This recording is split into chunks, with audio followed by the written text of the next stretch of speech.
And finally, we wrap up this edition of the news with a special interview with the ASEAN Secretary General Dr. Surin Pitsuwan.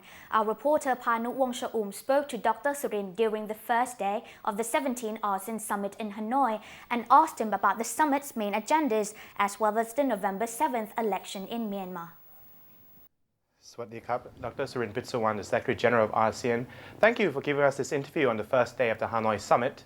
Your first question, can you please give us a brief outline of some of the important issues that will be raised at this summit? Well, the leaders are very much engaged on the issue of the role of ASEAN in the new global community. They use the word ASEAN centrality. They use the word ASEAN as a driving force. Because the global shift on growth, on finance, on gravity of many issues, dialogue partners would want to engage with us more. The EU would like to come into ASEM, into EAS. The United States is joining. The Russians are coming. So it seems to be a new evolution in the region that ASEAN would like to maintain its centrality, its leadership in the changing and evolving situation.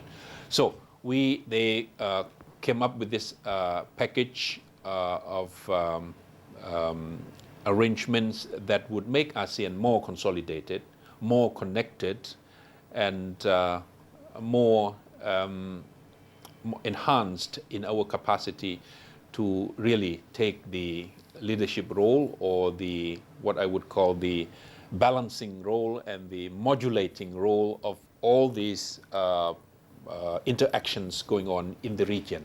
It's called the ASEAN Connectivity Master Plan.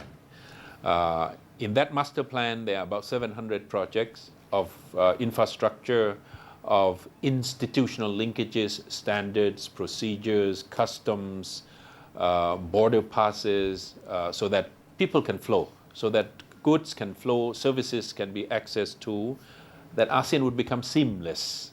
And then they talk about people-to-people exchanges. They talk about education, human resource development, tourism. All these things are in order to make sure that ASEAN will maintain that centrality role that we have played in the region. We happen to be in the middle of two very big emerging markets, China and India.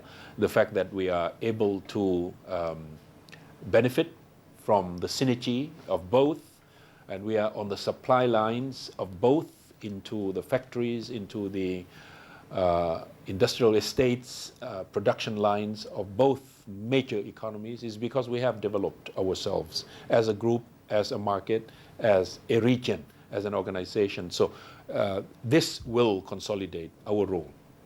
And then they're talking about the future contributions that ASEAN would have for the global community, engaging with the world. We are confident enough, we are recognized, and we have been given opportunities. For example, at the G20, with various international forum and fora, ASEAN is recognized as a success story, managing its own economies well, impacted less than many other regions around the world from the crisis. On top of that, emerging out of the crisis much faster. And right now, we are growing at a rate higher than before the crisis. So it's a miracle for all. We need to know that, and we need to be vigilant. We cannot be complacent. With so much world attention on the November 7th election in Myanmar, what can ASEAN do to improve the democratic transition in the country? And what is your view on the election? It's the last step forward to national reconciliation. It will be a mechanism that would bring a new government. We hope that it will be an effective mechanism of national reconciliation. We hope that it will be accepted and it will be legitimate in the eyes of the Myanmarese people, first and foremost. And then if it is a functioning government afterward, I think we certainly will work and cooperate in trying to solve many, many problems of underdevelopment, of poverty, human resource, agriculture, health. All these things are issues that need to be addressed. And ASEAN is ready to offer our cooperation and our support. So we hope that November 7th is going to bring about that real change. And then some of the ministers were saying, we hope that this issue is going to be behind us. We hope that this issue that has been a point of contention between ASEAN and the rest of the global community, dialogue partners, major dialogue partners, will be removed from our landscape so that we can move on and work on more constructive projects and programs and activities together. And we have offered our assistance, our help, our cooperation. Some of us have experiences in, conducting elections. Some of us have less than others. But there is enough experience in ASEAN. But only the first evening of the ASEAN foreign ministers getting together that we were informed that the representatives from embassies already inside Myanmar will be invited. So the ASEAN foreign ministers decided that, okay, ASEAN will take up the issue, the invitation seriously to the full, and they hope to have ASEAN diplomats from Yangon based to go around the country and participate in the observation activities, along with representatives from the UN agencies.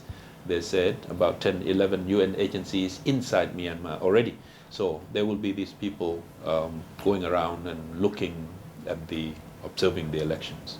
Is this part of making the election more inclusive and transparent? I think so. That's one way of trying to ensure the global community and ASEAN itself that everything will be transparent and acceptable to the people of Myanmar. Once it's acceptable to the people of Myanmar, effective government, ASEAN will be in a position to make further contribution. And lastly, Dr. Surin, what is in store for ASEAN in 2011? Well, 2011 you will see ASEAN, I think, in a more confident mood, in a more willing and ready to engage with the global community more. That is a line that we have been told that Indonesia is going to take ASEAN into the direction of more engagement, more coordination, more cooperation, and will take our role in the global community seriously. And Indonesia is very much prepared to do that because itself, with its size, with its experiences, with its leadership in the NAM, in the third world, it has had success and reputation of effective diplomacy. So with its own membership in the G20 on its own right and its roles in many, many issues, whether it's climate change, whether it's migration, whether it's the issue of poverty, issue of development, all these things, Indonesia is in a very, very good standing to also help ASEAN, propelling ASEAN into the larger global stage. And that was the interview with Dr. Surin Pitsuwan, the Secretary General of ASEAN from the 17th ASEAN Summit in Hanoi, which the summit will be concluded on Saturday.